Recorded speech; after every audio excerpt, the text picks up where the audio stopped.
Welcome to Hydro and the Concept of Justice, where today I will be analyzing the similarities each character with the Hydro vision has with the God of Justice's ideal. Warning, this is just my opinion and personal analysis, especially since the God of Justice is currently not an in-game character. This is also the second video of the series, the first being Animo and the Concept of Freedom. Let's begin.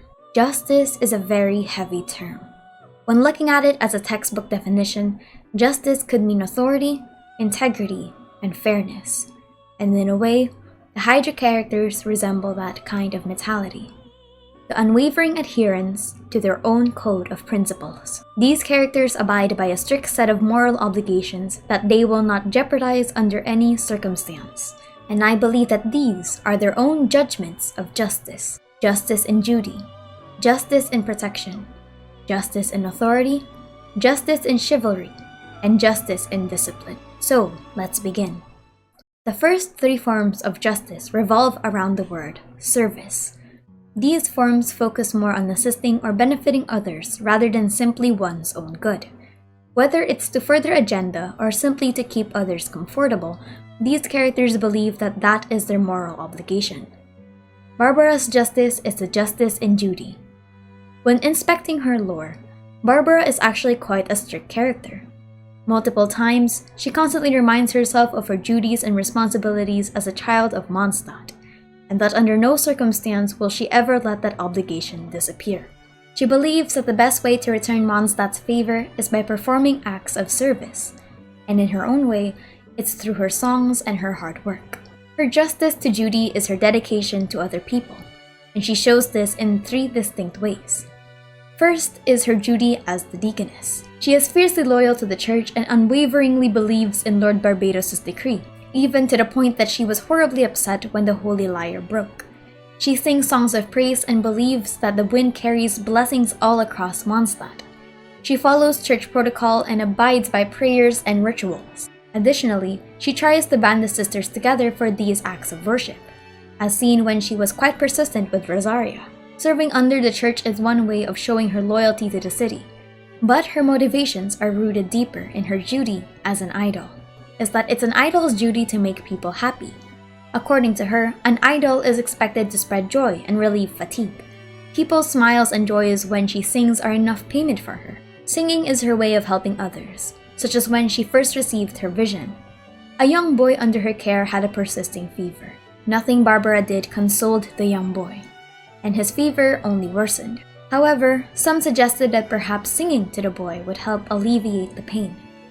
Barbara at the time had never sung in her whole life, but she refused to turn away from a boy in need, so she sang a lullaby. It was hardly a start to her singing career, and she didn't even know the words, but she sang and she hummed, until her throat was dry and her voice was hoarse. Finally, the boy fell asleep. Barbara's dedication to constantly serving for others is wonderful, and this ties in with the last way she shows her duty, which is duty in service. In her character stories, Barbara had always been inspired by her sister, so much so that she had strived to surpass her sister in at least one thing. But unfortunately, that didn't work. It taught Barbara a valuable lesson. Hard work is the most miraculous thing, but sometimes it isn't enough. Regardless of that, however, she persisted. Despite not being combat inclined, she did her best to heal and support others with her vision. Despite being so different from Jean, she wanted to work hard to be a great asset to her sister. Barbara's story is one of dedication and hard work, not only to her god, but also to the people around her. Tartaglia's justice is a justice in protection. Protection is usually seen as a positive term, but when breaking the word formally, it can simply mean preservation, security, and safekeep. Tartaglia is someone who believes he is but a tool meant to preserve the ideals of the people around him, good or bad. Tartaglia's first form of protection is by protecting the ideals of the Tsaritsa. A harbinger's loyalty is vastly inconsistent. Tartaglia sees himself as a weapon made to further the goals of the Tsaritsa. His loyalty, however, is not necessarily to the harbingers, but rather the Tsaritsa's ideals of war against the divine. While he longs for the thrill of battle, his reverence for the Tsaritsa and her goals are very apparent. In the story about the delusion, he sees the Tsaritsa as a warrior such as himself, and he has nothing but admiration for the Archon. We see how willing he was to destroy Liyue all for the sake of protecting her goals, and that he is willing to bring down the Qixing and return the 7 stars to the Tsaritsa's feet. His reverence extends further in the 2.2 event, where he states that he was born to fight, and as long as he draws breath, there will be no end to his purpose. This also ties in with his protection of the integrity of a warrior. Tartaglia understands the way of the warrior. He is direct and upfront in battle, but also respects the integrity of a warrior's determination. We see that he treats his recruits not like victims, but rather people who are dedicated to the Tsaritsa's cause. Additionally, he notes that unlike Senyora, he doesn't use lethal force against new recruits. In a way, this is a form of respect. Tartaglia lives for constant growth, strength, and training. He holds others who also see combat as such in a good light. An example of this is his relationship with the Traveler, in which he states that they aren't so different. They are both searching for something, perhaps power, or otherwise. But such a purpose isn't only on the battlefield. He wants to protect his family in the integrity of childhood ignorance. He understands that he lost a part of his childhood when he fell into the abyss. The dreams of a child is something that he will never jeopardize, and we see this in the way he not only treats his siblings, but also what he says in the end of their fight. Childhood dreams are too easily shattered, hence why someone must protect them. You make a promise, you keep it. If you make a mistake, you apologize. And if you give someone the dream, you defend it to the end. The code of honor Tartaglia holds, despite seeming wild and chaotic, is unwavering. I think this interaction with Teucer is quite telling of his character. I can teach you, but think carefully first. Why do you want to fight? I want to protect Sister Tonya. That's a good answer, Teucer. When I return to Snezhnaya, I will start teaching you fighting techniques. Then you'll have to protect Tonya for me. How does that sound? Now that he knows what he's fighting for, it's the very same reason that's been nestled in my own heart for so many years. Kokomi's justice is the justice in authority. Kokomi is the head strategist of the Resistance and the divine priestess of the Sangonomiya people. Kokomi, unlike the other characters in the list, wasn't completely free to choose the responsibilities set for her. At a young age, she was brought into an important position, the divine priestess of Watatsumi Island. When observing her story, we hear tales of the divine priestess being a capable and amicable strategist. We hear from Goro constant praises, and the people of Watatsumi regard her of high status. We see that from the outside perspective, Kokomi has done justice to the role she was created for, but there are implications to being born into authority rather than choosing it. She is constantly exhausted and pressured by the expectations set on her. She is always asked to maintain both the Resistance and the people of Sangonomiya, despite not necessarily wanting to become the divine priestess. Though she executes her authority in the best way she could, she feels that the respect given to her is severely misplaced. In her story quest, we see how systematic her approach is in not only combat, but unfortunately, also herself. She has a point system for her own energy, and with how she logs her work, it follows a strict format and method. However, despite this, Kokomi holds true to her position in authority.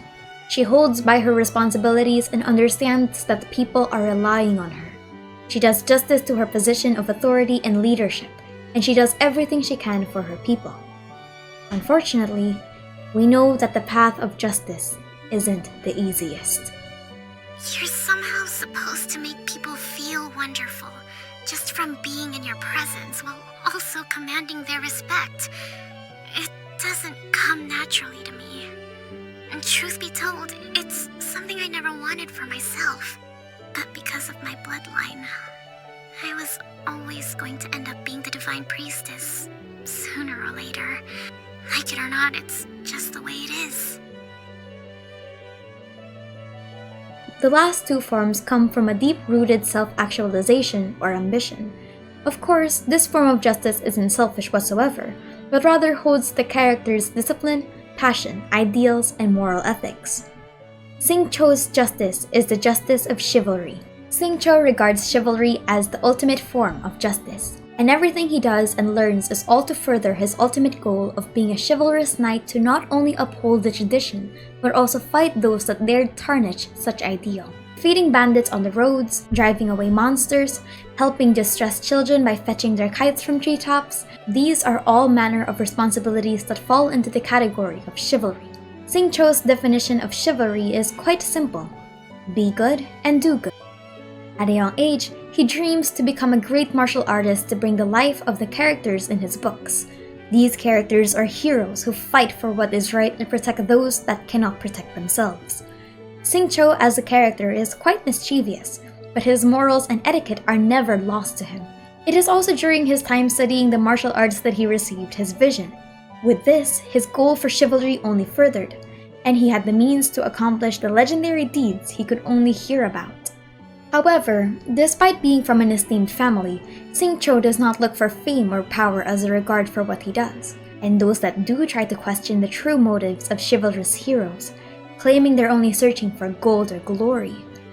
Let's just say that they're being added to Xingqiu's special list. Mona's justice is the justice and discipline. Mona's personality may be haughty or prideful, but as an astrologist and practitioner of hydromancy, she is steadfast in the laws and principles of the art.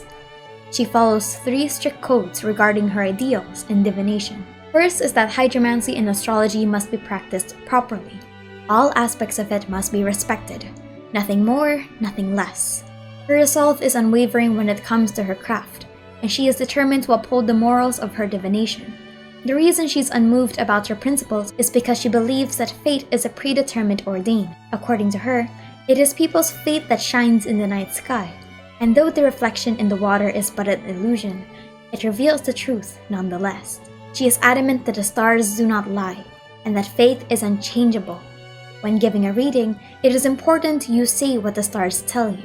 Divination is about precision, and over-embellishing it might lead to misconception. As such, she must give respect to that art by being disciplined herself. So much so that her own dedication had a severe toll to her financial status.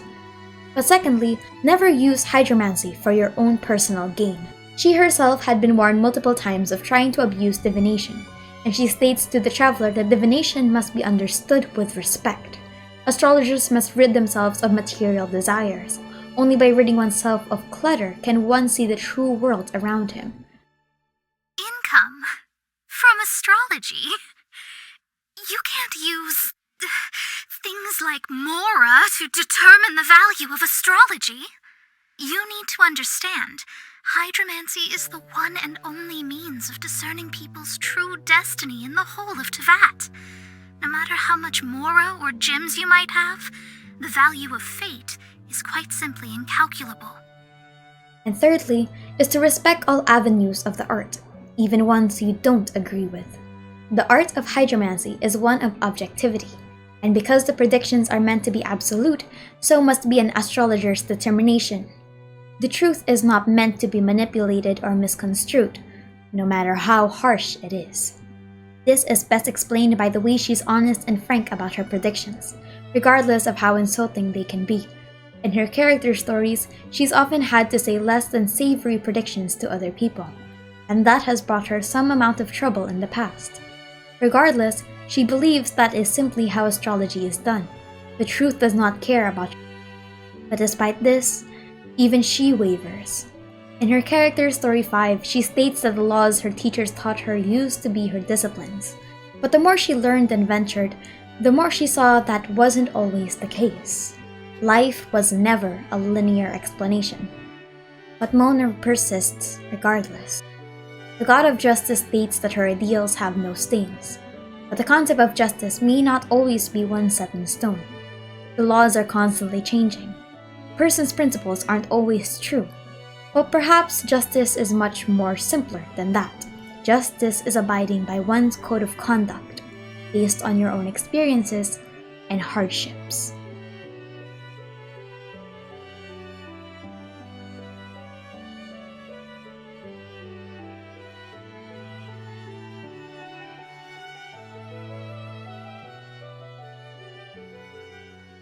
Little bonus for those that made it to the end.